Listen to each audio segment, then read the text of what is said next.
Hey everybody, what's up? Today we're going to take a look at Ray. Ray is, in my opinion, one of the most underrated, underappreciated legendaries in the game. No one thinks that she's bad. No one really talks bad about her, but I feel like she's so much better. I don't think she comes up in enough conversations for how useful she is. I did a countdown a while back of the best legendaries that I thought you could pull as a new player. The best early game Legos. She's number one on that list for me. I think she's fantastic. She does so much, and she's usable literally from day one through the game. You can use this champ. So I'm going to talk a little bit about her kit. We'll talk about her build and her masteries, and then I'll show off what I can here on the test server. I couldn't do as much in arena as I would like because the arena doesn't really load any fights for me in the test server. I can't get a list of anyone to fight. So I played around in 3v3 for a minute to try to get a little bit of footage. It's pretty self-explanatory when we talk about our kit, what you'll be using her for in arena, but that's why there's not going to be a lot of arena footage. So she's got an A1, 30% defense break, 30% chance of placing the good defense break, a 60%. So it's an A1 defense break, but it's AoE. 30% chance might seem a little low. It's not so bad on an A1, and it's not so bad for AoE. She's almost certainly going to throw up a few defense breaks when she does this skill. A2 is also AoE, inflicts 50% more damage against targets under debuffs. This is also really nice. You're going to see it smack quite a few times. It doesn't stack based on the number of debuffs. It's just if the enemy has debuffs, she does more damage. So it's not like a multiplier of how many debuffs you can stack. And then our A3, AoE again, removes all buffs. So it's a full team, full strip. That's pretty ridiculous. That's pretty huge. And I feel like no one talks about it. It also doesn't rely on a chance to proc, which means it just relies on accuracy. So it's a pure strip, right? If you've got the accuracy, she's going to strip.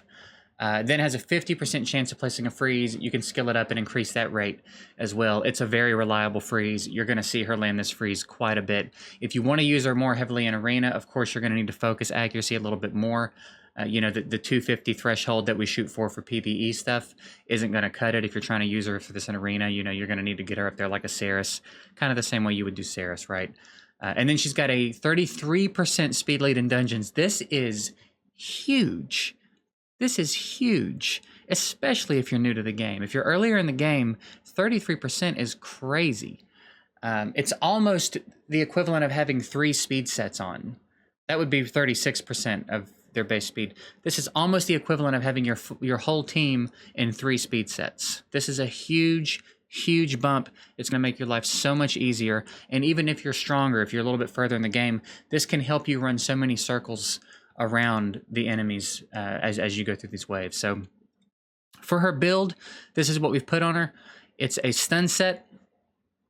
Obviously, she's all AoE. She's got some crowd control built into her kit. If you back that up with a stun set, she's going to be a lockdown machine. Again, you will see this take effect, and it's nice. You'll get to see the freezes and the stuns and where they land and how often it happens. It's pretty nice. It's reliable.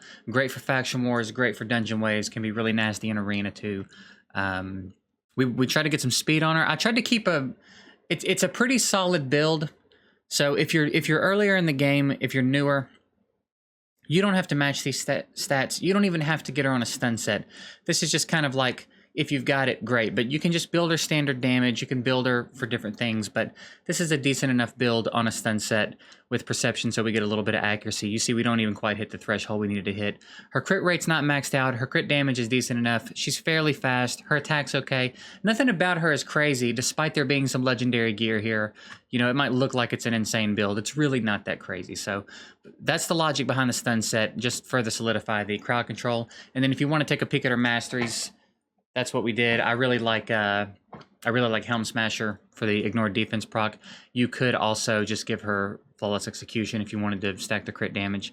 Either way, it's not that big of a deal. But we've got her set up like this. Give her some more accuracy, chances to land her, you know, her debuffs and stuff. So that's it. She's so diverse. She can farm. She can be in pretty much any dungeon team. She's great in arena. She's great in faction wars. This is a champ that, aside from clan boss, you can pretty much take anywhere in the game. So we're going to hop over now take a look at some gameplay. I'm just going to let you see her run through a dragon run. I did a Spider 16 run so that to show that if you're newer and you're working your way up, you don't have to have all the crazy stuff to do Spider. And Spider 16 can be a sufficient place to farm for a while. That eliminates the runs where you won't get gear, and you can still get very solid gear from Spider 16. So hopefully we cover enough to show you that whether you're brand new and you've got her, or you've been in the game for a while, if you got her in the vault especially, she needs to come out of the vault. She's such a good champ. So we're gonna bounce around now and show what she's capable of. All right, so the big thing I want you to pay attention to here, one, just keep in mind the speed lead. She's adding 33% speed to everyone, so that paired with Apothecary's turn meter boost and speed buff, there's a lot more speed on this team than there ordinarily would be.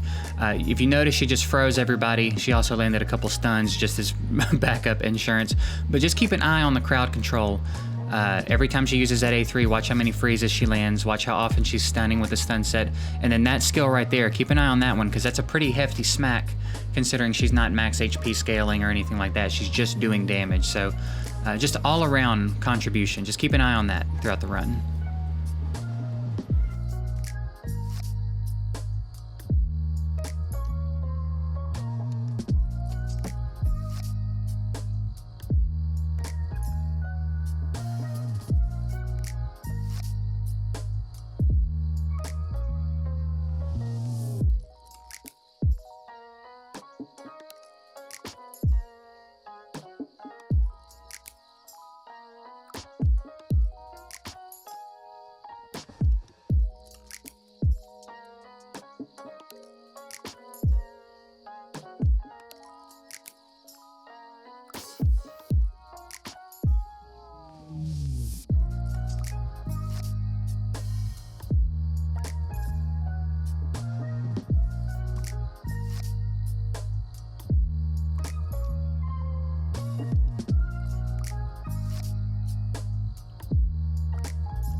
All right, for this one, we got a Spider team. Now, we do have a Cold Heart in there, but it can be done without her. I just threw her in because she was sitting around, honestly. But this is Spider 16. I wanted to show some earlier mid-game, you know, early to mid transition stuff, just to show that how effective she can be in the lower levels. She can help you work your way up through some of those tougher stages that maybe you might be struggling with even earlier in the game. So I thought we would do a Spider 16 run here. We've got Ray, we've got Apothecary. And so she's still giving that speed lead. We've got Duke in here for the defense down. Honestly, that's all he's here for. So any other option you have for the defense down is going to be sufficient. I just threw him in because I know he's built and he's here. Armiger's fantastic here, obviously, for max HP damage, turn meter knockback, and then Cold Heart, just to speed this run up a little bit. But even without a Cold Heart, you'll see Ray does a pretty good job of keeping the Spiderlings dead. She does a pretty good job of keeping a defense down up on the Spider. And then again, that speed that she's contributing with the lead is huge here. Helps you turn cycle so much. So you could probably use her in 20. I don't know that she's going to wipe out the Spiderlings as efficiently as she does in the lower stages, but you could probably use her. You just may need a little bit more of a safer team, right? You may need someone with the shields. You may need some other stuff. But as far as crowd control, offering the speed, and keeping the defense down up, she's doing a killer job. So I just wanted to show her in a lower stage of Spider as well for, you know, all the players that aren't later in the game.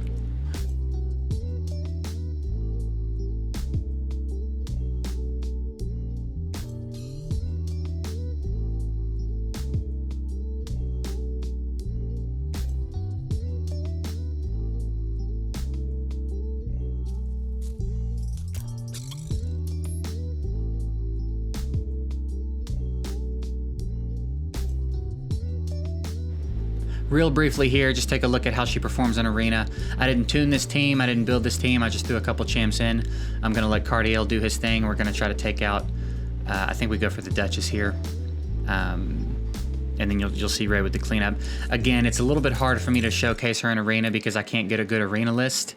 But she strips, she freezes, she does big damage. She's nasty. So that's not really a great example, but again, I struggled with getting any fights. And then here's a Faction 20 War. Man, let's try this again. Faction Wars 21 run. This was the first time I tried it. This was full auto. This was with no reworking of anyone's gear. So whatever the rest of these champs were wearing, I threw them in.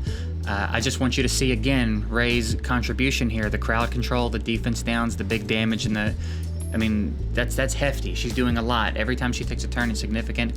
When she doesn't land the freezes, she's going to land the stuns. She does a really good job of locking down. When you get to the boss, she helps get rid of the minions fairly quickly. So if Dark Elves is something that's been giving you trouble and you have these champs lying around, then they can get it done for you. Again, I tweaked no gear. It's not like they're all wearing crazy gear. And I think Ray contributes very heavily, especially here, especially on this wave. This is a wave where things can get dicey, and she just negates it all. So again, just keep an eye on what she's contributing through this run. And then that'll be it, honestly. So I don't know. Remember to like the video and all that shit. If you got anything out of it. This will be my outro. I appreciate you guys watching, and we'll see you later.